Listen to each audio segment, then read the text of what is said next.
ukombozi wa fikra. Haleluya. Amen. Unahitaji ukombozi wa fikra ili kwamba akili zako zifunguke, ili neema iwe juu yako. Haleluya. Nadhani hapo niko na msomaji wangu mzuri. Nasoma vitabu kwa sababu kipindi cha mafundisho. Haya ni mafundisho, si mahubiri. Haleluya. Tukiingia kwenye mahubiri tutakuwa sasa tuko sawa sawa tukianza na mafundisho.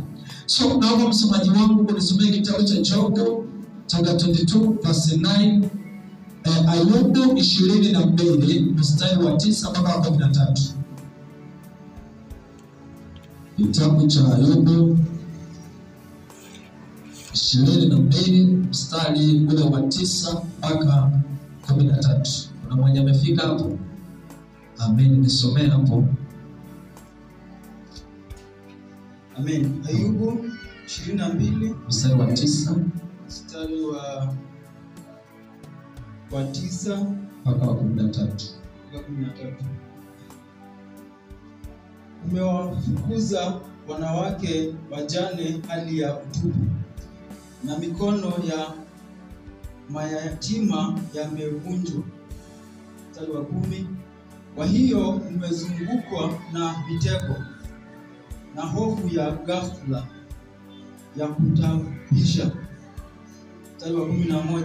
Au je, huoni giza na maji mengi yanayofunika? Mstari wa 12. Je, Mungu hayuko mbinguni juu? Tena tazama umbali wa nyota jinsi zilivyo juu. Mstari wa 13.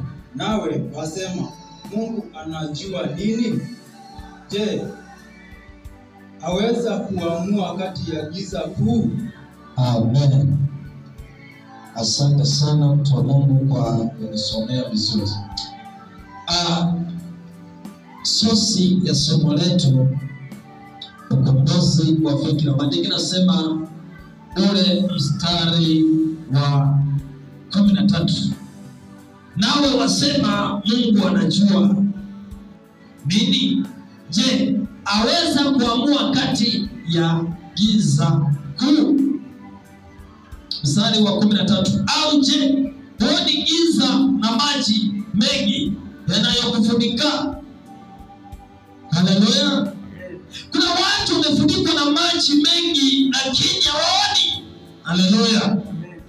Maana yake wanahitaji ukombozi wa fikra, maana kufunikwa, unaweza ukafunikwa na huoni kama umefunikwa. Haleluya. Yaani unaweza ukawa umefunikwa mahali ndani mwako huko giza, lakini hauioni kama uko ndani ya giza. Sasa ukombozi wa fikra ni ya kwamba inatakikana ufundishwe haya mambo ni mabaya. Haleluya. Sasa nimetaka nikuonyeshe kwanza ili uelewe ya kwamba kwa nini tunahitaji ukombozi wa fikra. Maana ya kwa nini tunahitaji ukombozi wa fikra ni kumaanisha hiyo verse ya 11 mstari wa 11 ambao umesema ya kwamba au je, huoni giza na maji mengi yamekufunika? Maana yake nataka kuleta kwamba kuna watu wamefunikwa lakini hawaoni. Haleluya. Yaani wamefunikwa lakini hawaoni. Maandiko yanasema au je, huoni kama umefunikwa? Mtu ako ndani ya maji lakini haoni. Haleluya. Haoni kwa sababu gani? Kwa sababu hajakombolewa, uko fikra zake hazijafikiria. Haleluya. Bado amefungwa. Unaweza ona mtu anatembea kama yuko sawa, kumbe hayuko sawa. Haleluya. So watu wa Mungu tunahitaji ukombozi wa fikra. Ukombozi wa fikra maana yake ni utambuzi.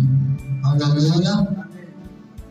Maandiko yanasema, ukisoma kitabu cha Mwanzo, sitakisoma hicho. Maandiko yanasema wakati wanaishi Adamu na Hawa katika bustani ya Edeni, wote wawili walikuwa uchi na hawakujua. Haleluya. Hawakujua. Wakakaa bustani ya Edeni wakiwa wawili, lakini wakati wamekula matunda ya mti wa kujua mema na mabaya. Haleluya. Biblia inasema kwamba wakajiona wako uchi. Haleluya.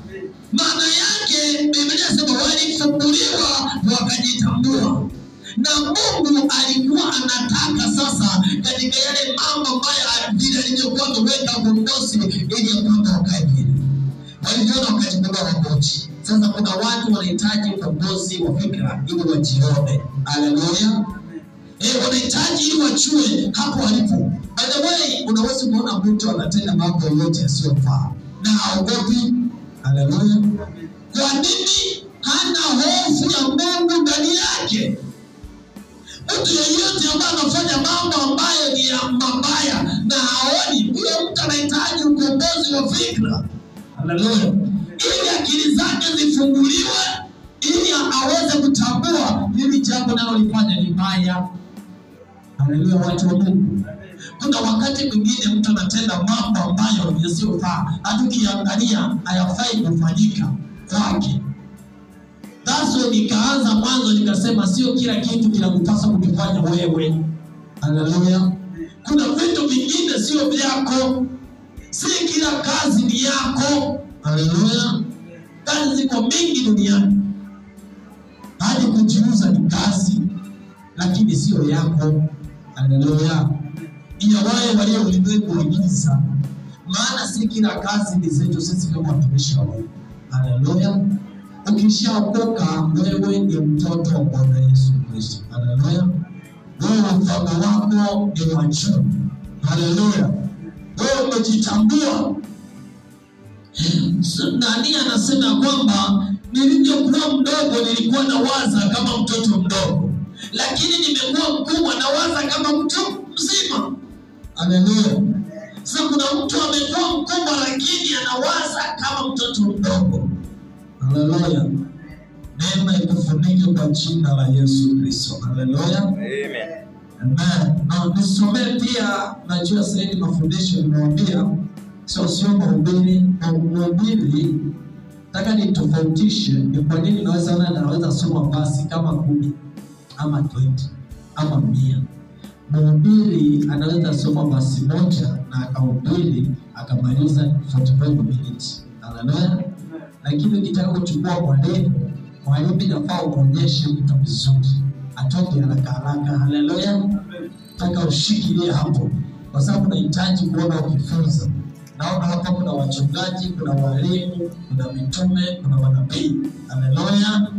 Amen. Tusome kitabu cha Zaburi 119. Zaburi 119. Zaburi 119 ule mstari wa 35 mpaka 40. Zaburi 119 kuanzia 35 mpaka 40. Zaburi 119 35 mpaka 40. Tasoma.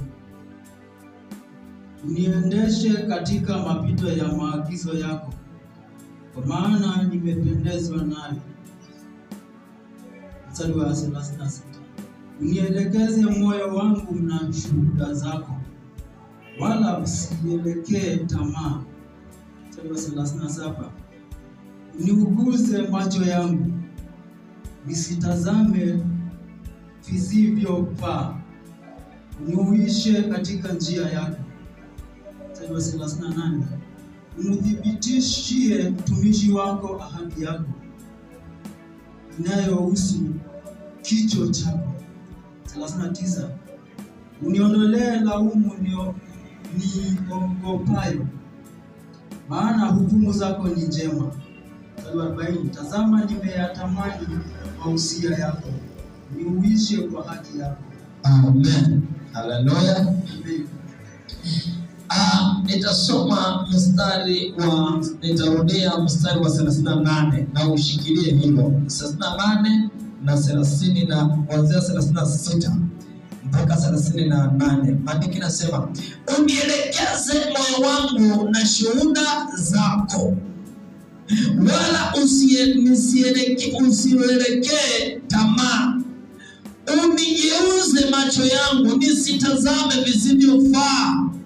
Haleluya. Uniuishe katika njia yako. Umthibitishe mtumishi wako ahadi yako inayohusu kichwa chako. Haleluya. Narudi hapa. Sasa ukishataka utambuzi, maandiko nasema Mungu akuelekeze, usitazame visivyofaa, ayageuze macho yako. Haleluya. Kuna macho ya damu na nyama na macho ya rohoni. Mtumishi wa Mungu atakuwa na macho ya rohoni. Haleluya. Usitazame, maandiko nasema, mtunga Zaburi anasema, David anasema, ungeuze macho yangu. Kwa nini Daudi anasema hayo maneno? Wacha nikupe shuhuda moja. Kwa nini David anazungumza maneno hayo? Kwa sababu David alikuwa ni mtu wa tamaa. Haleluya. That's why akatamani mke wa Uria. Haleluya. Askari wake alipojigundua akasema haya maneno, uyageuze macho yangu nisitazame visivyofaa. Haleluya. Kumaanisha asitazame dhambi. Haleluya. Na akasema mstari wa 38 ya kwamba umthibitishe mtumishi wako. Haleluya. Yani sasa inatakikana unaomba ya kwamba Mungu ndiye akuthibitishe, akufundishe, akuwe mwalimu. Haleluya. Tunapokaa hapa, maana yake tunajifunza kutokana na wale waliotangulia. Walikuwa wanaishi katika maisha gani? Haleluya. Basi neno Mungu linasema ya kwamba uyageuze macho yangu nisitazame visivyofaa, na Mungu akuthibitishe. Na imagine kwamba Mungu akikuthibitisha mtumishi wako, yani yeye akuthibitishe. Tunaona unafika mbali. Mungu mwenyewe akuthibitishe. Maandiko yanasema, Daudi anasema Mungu athibitishe. Ndio maana Daudi alikaa vizuri na Mungu, kwa sababu alikuwa mtu wa hapo. Haleluya. Alikuwa mtu wa kujishusha. Bwana Yesu atusaidie watu wa Mungu. Yaani napenda sana hii neno nasema kwamba umthibitishe. Maana Daudi alikuwa ameona ukombozi wa mafikra. Haleluya. Alikuwa amepata ukombozi. Alikuwa amefunguliwa. Nani aliyemfungua? Mtumishi wa Mungu Samueli. Haleluya. Akamwambia, hapana mtu wa Mungu, usifanye haya. Haleluya. Akafunguliwa, akakombolewa. Haleluya. Anakakombolewa, akajua haya mambo niliyofanya kumbe ni dhambi. Haleluya. Sasa kuna watu wanaishi katika dhambi na hawajui.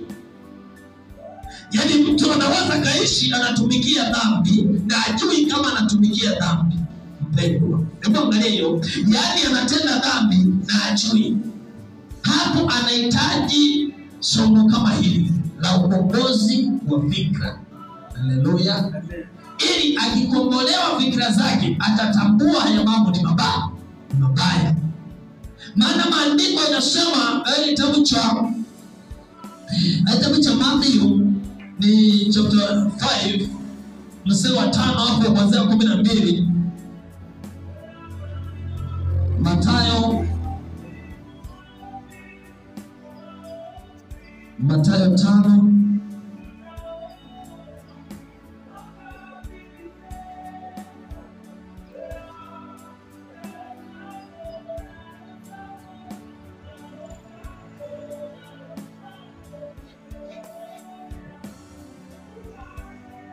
na iangaze watu wapate kuyaona matendo yenu mema, wamtukuze Baba yenu aliye mbinguni.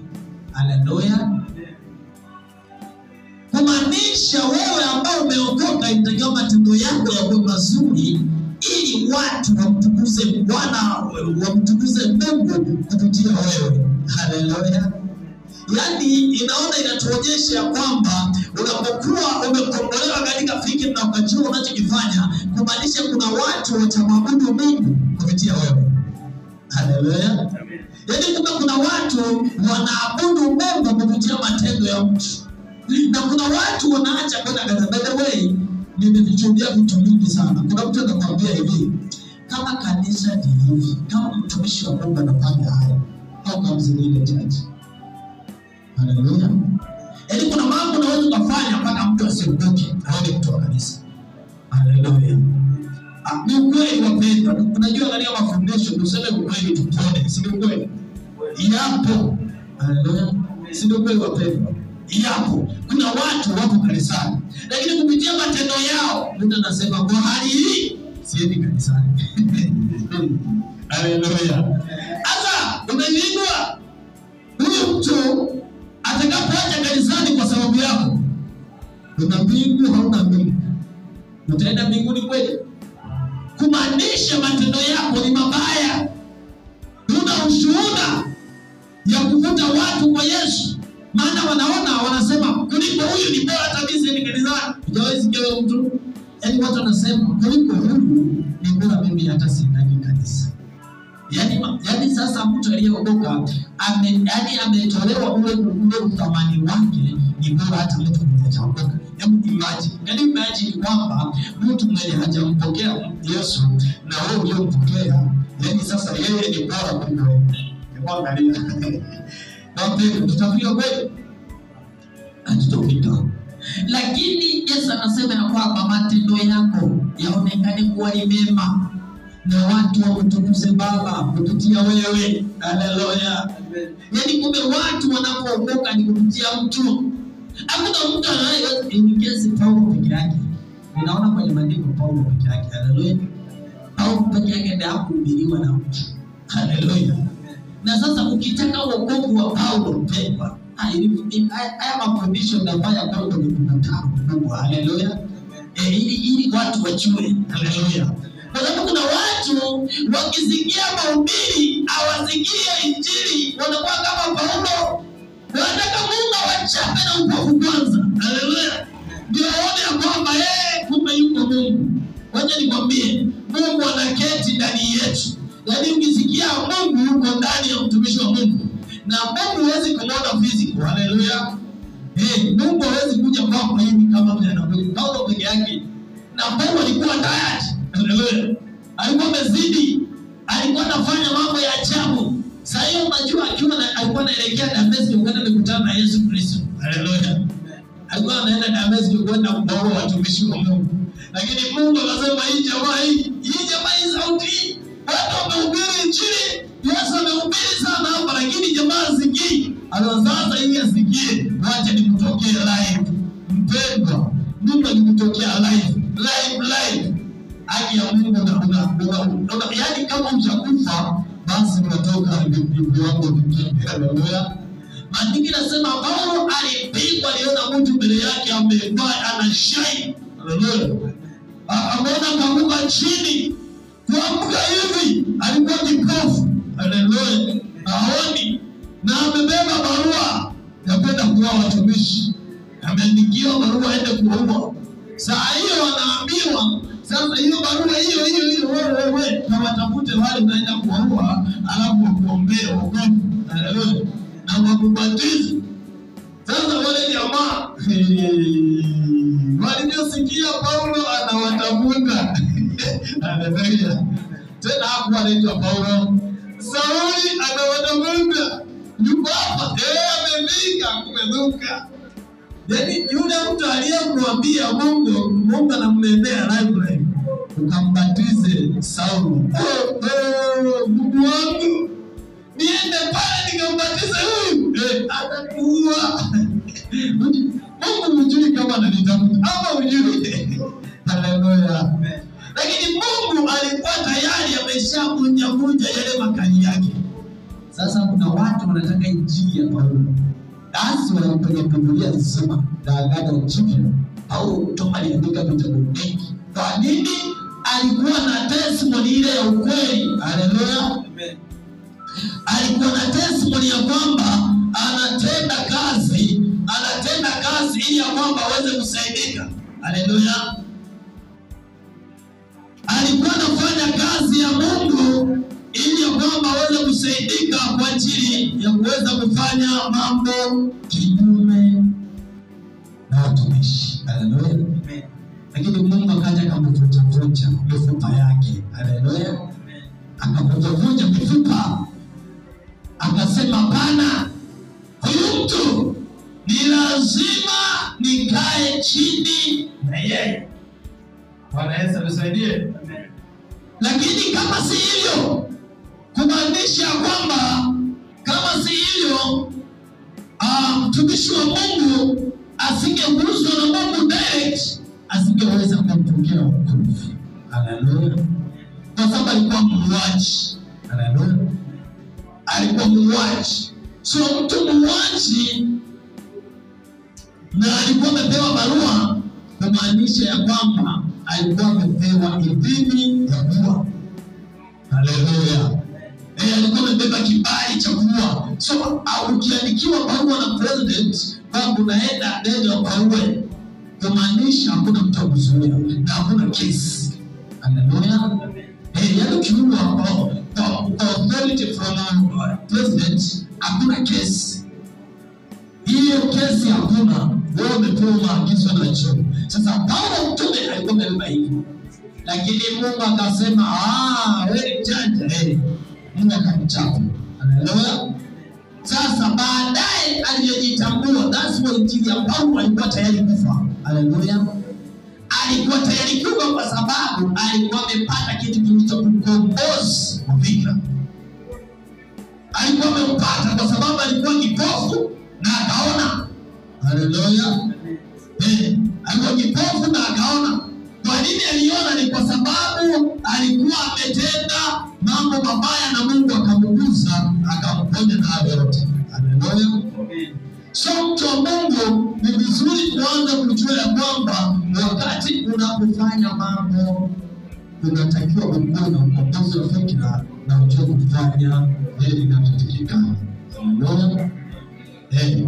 Usipojua kitu ambacho kinafaa kufanyike, hauwezi kuendelea mbele. Bwana Yesu msaidie watu. Haleluya. So that's why nasema ya kwamba ni vizuri watu wakuwe na roho ya ukombozi wa fikra. Maana ukishajua umekombolewa, hautafanya mambo kinyume na mapenzi ya Bwana. Haleluya. Wewe unapofanya mambo kinyume na mapenzi ya Bwana, kumaanisha unamkosea Mungu. Haleluya. Lakini kama umekombolewa, utafanya mambo mazuri ambayo yanamtukuza Bwana. Si ndio? Ndio maana mstari wa 16:14 kitabu cha Mathayo 5:14 inasema, ninyi ni nuru ya ulimwengu. Mji hauwezi ukastahilika ukiwa umejengwa juu ya mlima. Na mstari wa 15 anasema, ninyi ni chumvi ya dunia. Lakini chumvi ikiwa imeharibika, itatiwa nini hata ipolee? Haifai tena kabisa, ila kutupwa nje na kukanyagwa na watu. Haleluya.